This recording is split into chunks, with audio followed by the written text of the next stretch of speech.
पिछली वीडियो में हमने पढ़ा था संख्याओं के प्रकार कितने प्रकार के होते हैं। उसमें हमने मैक्सिमम 10 प्रकार देखे थे, जिसमें था प्राकृत संख्या, पूर्ण संख्या, पूर्णांक संख्या, परिमेय संख्या, अपरिमेय संख्या, वास्तविक संख्याएं, सम संख्या, विषम संख्या, अभाज्य संख्या एवं यौगिक संख्या। तो अब हम इन सभी प्रकारों के बारी बारी से यहाँ पे हम सारे का डिफिनेशन और समझेंगे कौन कौन से संख्याएं क्या होती हैं। ठीक है, तो यहाँ पे हमारा सबसे पहला संख्या आता है प्राकृत संख्या। तो ये समझते हैं कि प्राकृत संख्या होती क्या है। तो गिनती की जितनी भी संख्याएं हैं वो सारी संख्याएं प्राकृत संख्याएं कहलाती हैं। यानी कि एक से शुरू होने वाली जितनी भी संख्याएं हैं वो सारी प्राकृत संख्याएं कहलाएंगी। जैसे कि 1, 2, 3, 4, 5, 6, 7, 8, 9, 10 जहां तक आप गिन सकते हैं वो सारी प्राकृत संख्याएं। ठीक है, अब दूसरा हम समझते हैं कि पूर्ण संख्या क्या होती है।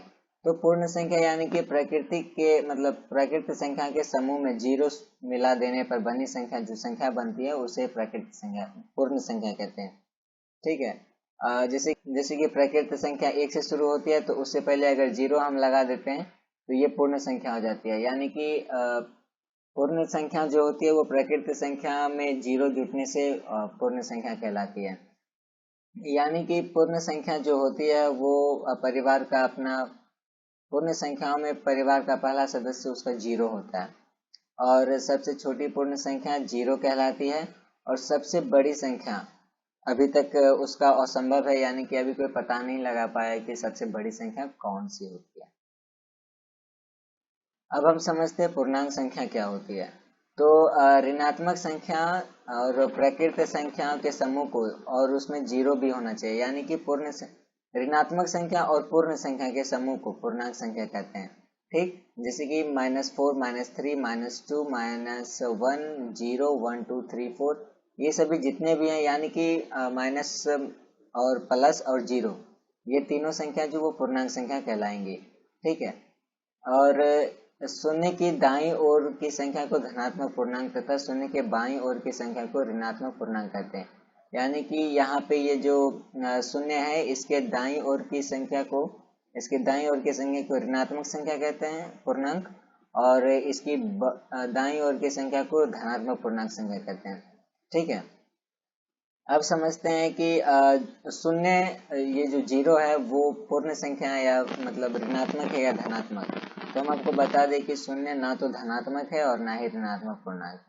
ठीक, अब हम बात करते हैं परिमेय संख्या की। तो परिमेय संख्या आखिर होता क्या है।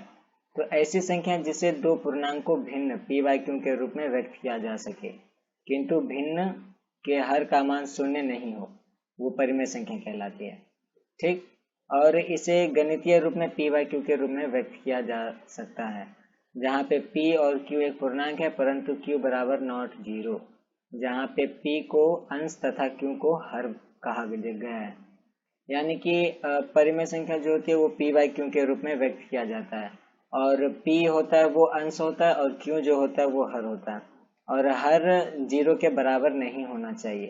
ठीक, जैसे कि हम -3, -3/2, 1, 1/2, 25 बहुत सारी ऐसी परिमेय संख्या हैं। प्रत्येक पूर्णांक संख्या एक परिमेय संख्या होती है, यानी कि जितनी भी पूर्णांक संख्या हैं प्लस माइनस या जीरो वो सभी एक परिमेय संख्या हो सकती हैं। ठीक, अब हम बात करते हैं, अगला हमारा है अपरिमेय संख्या। तो अपरिमेय संख्या का हम डिफिनेशन पहले जान लेते हैं। जिन संख्याओं को परिमेय संख्या में व्यक्त नहीं किया जा सकता उसे अपरिमेय संख्या कहते हैं। जैसे कि √2, √3, √5, 1/√2 यहाँ पे है, √2, √3, √5, √1/2, यानी कि ये सभी परिमेय संख्या नहीं है। यानी कि जो परिमेय संख्या नहीं है वही तो अपरिमेय संख्या है। ठीक, अब किसी भी अपरिमेय संख्या को दशमलव रूप में लाने पर दशमलव के बाद ना तो कुछ अंकों का अंत होता है और ना ही अंकों का अपरिवर्त्य रूप ही मिलता है। जैसे कि हम बात करते हैं √3 की, तो √3 का ये दशमलव प्रसार ऐसे होता है। तो √3 एक अपरिमेय संख्या है और इसका जब भी निकालिएगा √3 का आंसर तो वो कभी मतलब कि इसका डेसिमल कभी खत्म ही नहीं होगा, ये चलता चला जाएगा, जलता चला जाएगा, और ये जो है वो फिर से रिपीट नहीं होगा, ये नॉन रिपीटेबल है। जैसे कि रूट 5 इससे जितने भी अपरिमेय संख्या वो सारी उसका कभी अंत नहीं होता है। ठीक, अब हम बात करते हैं वास्तविक संख्या की। तो वास्तविक संख्या,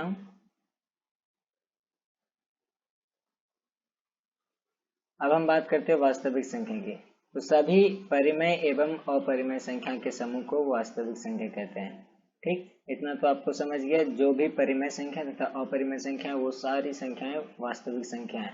ठीक, जैसे कि रूट 5, 1, 2, 3, 4 पूर्ण संख्या, पूर्णांक संख्या, जितनी भी संख्या वो सभी वास्तविक संख्याएं हैं।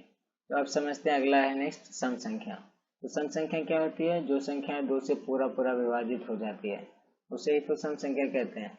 जैसे कि 2, 4, 6, 8, 10, 100, 150 जितनी भी संख्या, यानी कि जो भी आपको 2 से विभाजित लग जाएगा वो सारी संख्याएं हैं सम संख्या। तो अब हमारा नेक्स्ट आता है कि विषम संख्या क्या होती है। तो विषम संख्या जो संख्या 2 से पूरा पूरा विभाजित नहीं होता है उसे ही विषम संख्या कहते हैं। जैसे कि 1, 3, 5, 7, 9 आदि। 1 ना ही 2 से विभाजित होगा, ना ही 3 जो है वो ना ही 2 से डिवाइड होगा, ना ही 7, ना ही 9। वैसे बहुत सारी संख्याएं हैं। अब यहाँ पे कुछ मेन पॉइंट है। सम संख्या में यदि एक जोड़ देते हैं तो वो विषम संख्या में प्राप्त होती है।